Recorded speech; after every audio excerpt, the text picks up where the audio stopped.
आखिर क्या है ऐसा इस भानगढ़ के किले में जो सब इतना डरते हैं वहां जाने से? कहते हैं कि वहां पर अभी भी रानी रत्नावती की आत्मा भटकती है। बहुत सारे लोग जो वहां गए लेकिन फिर वहां से वापस लौटकर नहीं आए, इसलिए 6 बजे के बाद वहां एंट्री भी बंद हो जाती है। रात के समय कोई वहां नहीं जा सकता। वही फालतू की बकवास कहानी। खामखा लोगों ने उस किले को इतना फेमस किया हुआ है। जब तक मैं अपनी आंखों से ये सब देख नहीं लेता, मैं ऐसी किसी बात को नहीं मानूंगा। ठीक है, तो फिर चलो हमारे साथ भानगढ़। तुम्हारा शक भी दूर हो जाएगा और सबके लिए एडवेंचर भी हो जाएगा। वो लोग अगले ही दिन लगभग 2 बजे गाड़ी में बैठे और भानगढ़ के लिए निकल गए। उनके शहर से भानगढ़ लगभग 2.5 से 3 घंटे की दूरी पर था। शाम के लगभग 5 बजे के आसपास वो लोग भानगढ़ पहुंचे, लेकिन वहां पर घूमने आए ज्यादातर लोग वहां से निकलकर बाहर की तरफ आ रहे थे। लगता है सब जा रहे हैं यहाँ से। यहाँ का खौफ ही ऐसा है कि किला बंद होने से पहले ही लोग खुद किले से बाहर आ रहे हैं। लोग तो होते ही डरपोक है। चलो हम अंदर चलते हैं। वो लोग किले के अंदर जाने लगे। तभी वहां के गार्ड ने पीछे से आवाज लगाकर उन्हें रोक दिया। 5 बज रहे हैं। 6 बजे किले को बंद करने का टाइम हो जाता है, तो 6 बजे से पहले बाहर आ जाना। ठीक है अंकल, आप चिंता मत करो, हम आ जाएंगे। गार्ड को आश्वासन देकर वो पांचों अंदर चले गए और 6 बजे तक किले में इधर उधर घूमते रहे, मगर तब तक उन्हें वहां कुछ भी महसूस नहीं हुआ। वहां हल्का हल्का अंधेरा छाने लगा। तभी वहां उन्हें किसी के कदमों की आहट सुनाई दी। एक बार को तो वो सब डर गए, मगर जब उन्होंने मुड़कर देखा तो गार्ड वहां के सब रूम्स को चेक कर रहा था। अगर इस गार्ड ने हमें यहाँ पर देख लिया तो बिल्कुल नहीं रुकने देगा हमें यहाँ पर। इससे छिपना होगा हमें। वो लोग कमरों के अंदर जाकर वहां से सबसे अंदरूनी हिस्से में छिप गए। गार्ड को जब वहां कोई नहीं मिला तो वो भी वहां से वापस बाहर आ गया। चलो, वो गार्ड भी यहाँ से चला गया। अब हम आराम से यहाँ रुक सकते हैं। मैंने सुना है कि भूत प्रेत और ऐसी शक्तियाँ परफ्यूम की खुशबू से बहुत अट्रैक्ट होती हैं, तो चलो परफ्यूम भी लगा लेता हूँ मैं। अगर रानी रत्नावती के भूत को तुझे ढूंढना होगा तो ऐसे भी ढूंढ लेगी। उसके लिए तुझे ये परफ्यूम लगाने की जरूरत नहीं है। मजाक छोड़ो यार। देखो, हम यहाँ पर रुक रहे हैं वो तो ठीक है, लेकिन ऐसी चीजें करके तुम यहाँ पर भटक रही शक्ति को उकसाओ मत। अरे चुप करो यार तुम। यहाँ पर तुम्हारा लेक्चर सुनने नहीं आए हम। पूजा ने वरुण को समझाने की कोशिश की, लेकिन वरुण ने अपनी शर्ट पर खूब सारा परफ्यूम स्प्रे कर लिया। जैसे जैसे वक्त बीतता जा रहा था, वैसे वैसे वहां अंधेरा गहराता जा रहा था। कुछ देर तक तो वहां पर उन्हें कुछ भी महसूस नहीं हुआ, मगर कुछ देर बाद वरुण ने अपने बैग से एक मिठाई का डब्बा निकाला और उसमें से एक मिठाई का टुकड़ा निकालकर जमीन पर रख दिया। ये क्या कर रहा है तू? कहते हैं कि मिठाई की खुशबू से आत्माएं बड़ी आकर्षित होती हैं, तो बस बुला रहा हूँ रानी रत्नावती को। वरुण ने जैसे ही ये बात कही, जमीन पर रखी वो सफेद रंग की मिठाई अचानक से काले रंग में बदल गई और उसमें से सड़े हुए मांस जैसी दुर्गंध आने लगी। और अचानक से वहां किसी की पायलों की आवाज उन्हें सुनाई दी। ये क्या हो रहा है? पायल की आवाज सुनी तुम लोगों ने? हाँ, पायल की आवाज तो मैंने भी सुनी। तभी वहां आने वाली पायल की वो आवाज इतनी तेज हो गई जैसे पायल पहनी हुई कोई औरत सीधे उनकी तरफ ही आ रही हो।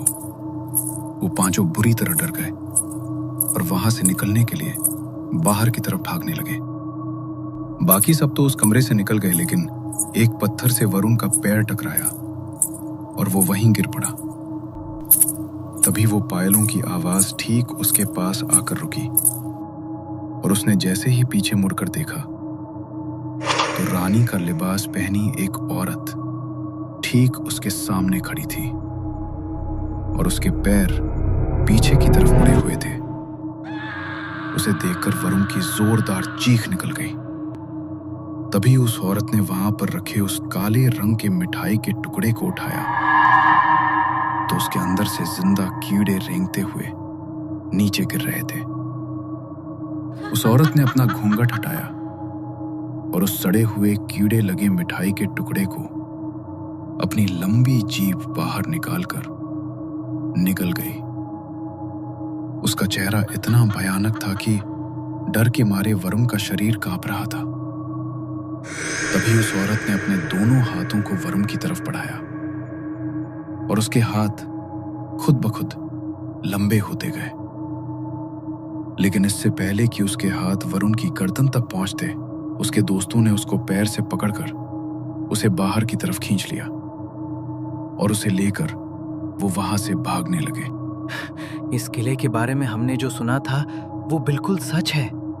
आज भी यहाँ पर रानी रत्नावती की आत्मा भटक रही है। अरे भाई, नाम मत ले उसका, बिल्कुल सामने थी वो मेरे। अगर तुम लोग मुझे नहीं खींचते तो आज रात मेरा तो खेल ही खत्म हो जाता। मां से निकलने के लिए वो पांचों फुल स्पीड में दौड़ रहे थे, मगर तभी फिर से उनके कानों में पायल की छन छन की आवाज पड़ी और उल्लुओं का एक झुंड और तेजी से उड़ता हुआ उनके सर पर मंडराने लगा। Oh my God, guys, यहाँ से जितनी जल्दी हो सके भागो, वरना आज हम में से कोई जिंदा नहीं बचेगा। वो वहां से बाहर की तरफ ही भाग रहे थे। तभी आशीष को महसूस हुआ कि उसके साथ साथ कोई और भी उसी की गति से भाग रहा है। उसने मुड़कर देखा तो वही आत्मा जिसके पैर हवा में लहरा रहे थे, उसके साथ साथ आगे बढ़ रही थी। तभी उसने अपने गंदे पैने नाखून से आशीष की गर्दन को पकड़ा और अपने नाखूनों से उसकी गर्दन पर एक गहरी खरोंच मार दी और संतुलन बिगड़ने की वजह से आशीष सीढ़ियों से नीचे गिर पड़ा। उसके पैर में चोट लगी, लेकिन अभी उसके पास इतना समय नहीं था कि वो अपनी चोट के दर्द पर ध्यान दे। वो उठा और सीधा नीचे की तरफ दौड़ गया। उसके बाकी सभी दोस्त नीचे पहुंच चुके थे। उन्होंने जल्दी से आशीष को लिया और दरवाजे से बाहर निकल गए। दरवाजे के बाहर खड़ा नाइट ड्यूटी करने वाला गार्ड उन्हें देखकर बुरी तरह घबरा गया। कौन हो तुम लोग, और इतनी रात को तुम सब इस किले के अंदर क्या कर रहे थे? गलती हो गई हमसे जो यहाँ पर आए हम लोग। उन लोगों ने गार्ड को पूरी बात बताई तो उनकी बात सुनकर वो गार्ड भी बुरी तरह घबरा गया। पता नहीं तुम जैसे नौजवानों को इन चीजों को चुनौती देने में क्या मजा आता है। किस्मत अच्छी थी तुम लोगों की जो जान बच गई तुम्हारी, वरना रात के समय अंदर जाने वाले किसी इंसान को वो आत्मा जिंदा नहीं छोड़ती। लेकिन एक बात का ध्यान रखना, तुम भले ही किले से बाहर आ गए हो, लेकिन वो आत्मा तुम्हें जिंदा छोड़कर चैन से नहीं बैठेगी। हो सकता है तुम्हें मारने के लिए वो किसी छलावे का रूप लेकर तुम्हें छलने की कोशिश करे, या तुम में से ही कोई छलावा बन गया हो। क्या? अरे भाई, इस तरह डराओ मत हमें, हम पहले ही बहुत घबराए हुए हैं। आशीष, तुम जल्दी से गाड़ी शुरू करो, निकलते हैं यहाँ से। वो सब जल्दी से अपनी गाड़ी में बैठे और वहां से निकल गए। आशीष फुल स्पीड में गाड़ी भगा रहा था, तभी सामने उसे कैलाश बड़ी ही भयानक हालत में बाहर रोड पर दिखाई दिया और अचानक से आशीष ने गाड़ी के ब्रेक लगा दिए। क्या हुआ? गाड़ी क्यों रोक दी तूने? कहीं हमारी गाड़ी खराब तो नहीं हो गई? नहीं, गाड़ी खराब नहीं हुई है पूजा। मैंने अभी अभी कैलाश को जख्मी हालत में अपनी गाड़ी के सामने देखा। क्या? ऐसा कैसे हो सकता है? मैं तो तुम सबके साथ गाड़ी के अंदर बैठा हूँ, तो तुम्हें बाहर कैसे दिखाई दे सकता हूँ? लगता है डर की वजह से तुम्हें ऐसा भ्रम हो रहा है। एक काम करो, तुम पीछे आकर बैठ जाओ, गाड़ी मैं ड्राइव कर लेता हूँ। नहीं, कोई भी गाड़ी से नहीं उतरेगा। तुम लोगों को याद नहीं उस गार्ड ने क्या कहा था? वो छलावा बनकर भी हमारे पीछे आ सकती है। प्लीज तुम गाड़ी स्टार्ट करो आशीष। वो कैलाश का रूप लेकर छलावा बनकर तुम्हें दिखाई दी, ताकि तुम गाड़ी रोको और हम सब गाड़ी से नीचे उतर जाएं। हाँ, वरुण बिल्कुल ठीक कह रहा है। वो छलावे के रूप में हमें फंसाना चाहती है। तुम जल्दी से गाड़ी स्टार्ट करो आशीष। आशीष ने दोबारा से गाड़ी स्टार्ट की। उन सबका मूड थोड़ा लाइट हो सके इसलिए आशीष ने गाड़ी में गाने चला दिए। सबने कुछ देर के लिए अपनी आंखें बंद कर ली। तभी वरुण को प्यास लगी और वो गाड़ी में पानी की बोतल ढूंढने लगा, मगर तभी उसका ध्यान सामने गाड़ी के रियर मिरर पर पड़ा तो रियर मिरर में कैलाश के चेहरे का मांस बुरी तरह फटा हुआ था और उसके चेहरे पर अनगिनत कीड़े रेंग रहे थे। उसका चेहरा देखकर वो बुरी तरह डर गया और जोर से चिल्लाया। उसकी चीख सुनकर आशीष भी घबरा गया और उसने तुरंत गाड़ी के ब्रेक लगा दिए। क्या हुआ वरुण, तुम चिल्लाए क्यों? तू ठीक कह रहा था आशीष, ये कैलाश ही छलावा है। अभी रियर मिरर में इसका चेहरा देखा मैंने। ये हमारा कैलाश नहीं है। दिमाग खराब हो गया है क्या तेरा? क्या कुछ भी बोल रहा है? मैं कोई छलावा नहीं हूं। अरे तुम सब मुझे ऐसे क्यों देख रहे हो? मैंने कहा ना, कोई छलावा नहीं हूं मैं। अब हम और रिस्क नहीं ले सकते, गाड़ी से बाहर निकालो इसे। तभी वरुण ने गाड़ी में रखी हॉकी स्टिक उठाई और कैलाश के सर पर दे मारी। कैलाश वहीं बेहोश हो गया और उन लोगों ने उसे गाड़ी से बाहर रास्ते पर फेंक दिया और गाड़ी लेकर आगे बढ़ गए। अच्छा हुआ जो हमें पता चल गया कि कैलाश ही वो छलावा है, वरना अगर वो थोड़ी देर और हमारे साथ रहता तो हमें भी मार देता। हाँ निधि, ठीक कह रही हो तुम। अच्छा सुनो आशीष, आगे कोई ढाबा वगैरह आए तो गाड़ी रोक कर चलना। बहुत तेज प्यास लगी है मुझे, और गाड़ी में जो पानी रखा था वो भी खत्म हो गया है। लेकिन क्या बीच रास्ते में गाड़ी रोकना सेफ होगा? हम में से जो छलावा था वो अब हमारे साथ है ही नहीं, तो खतरा किस बात का। तुम चिंता मत करो, कुछ नहीं होगा। मैं बस पानी की बोतल लेकर वापस गाड़ी में आ जाऊंगी। थोड़ी दूरी पर उन्हें एक ढाबा दिखाई दिया और आशीष ने वहां पर गाड़ी रोक दी। पूजा पानी की बोतल लेने के लिए गाड़ी से नीचे उतरी, तभी निधि भी उसके साथ साथ नीचे उतर गई। मुझे वॉशरूम जाना है। मैं भी तुम्हारे साथ चलती हूँ। वो भी पूजा के साथ ढाबे के अंदर चली गई।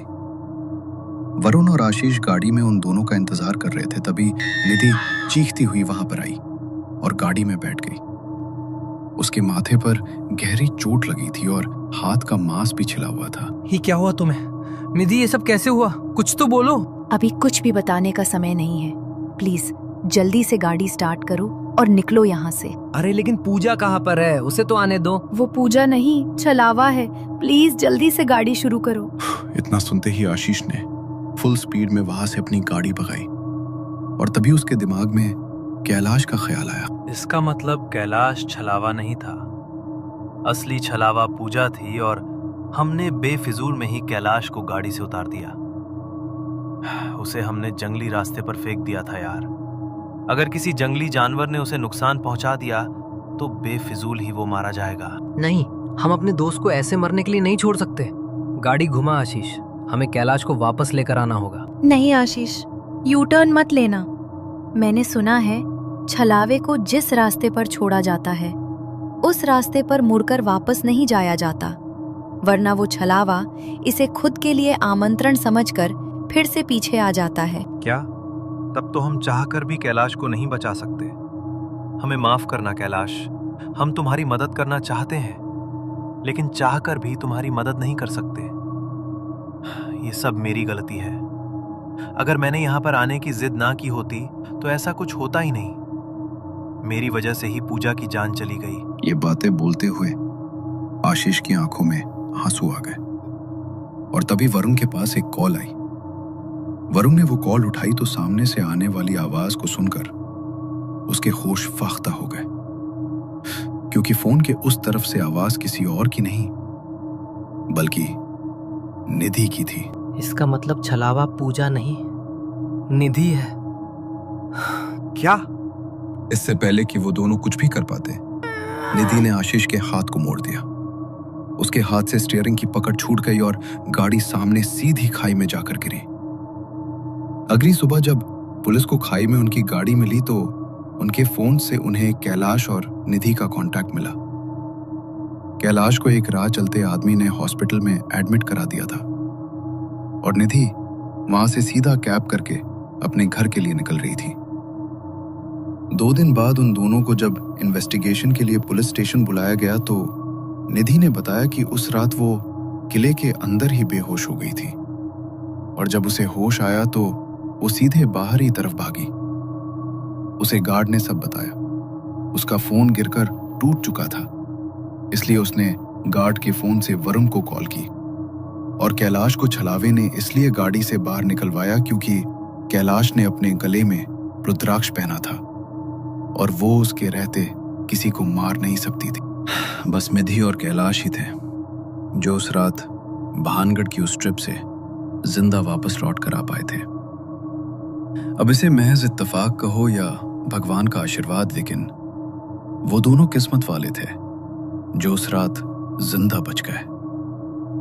उस रात को वो दोनों अपने जीवन में कभी भूल नहीं पाए और उनके 3 दोस्तों की मौत का गम हमेशा के लिए उनके दिल पर एक भारी पत्थर के बोझ की तरह बनकर रह गया।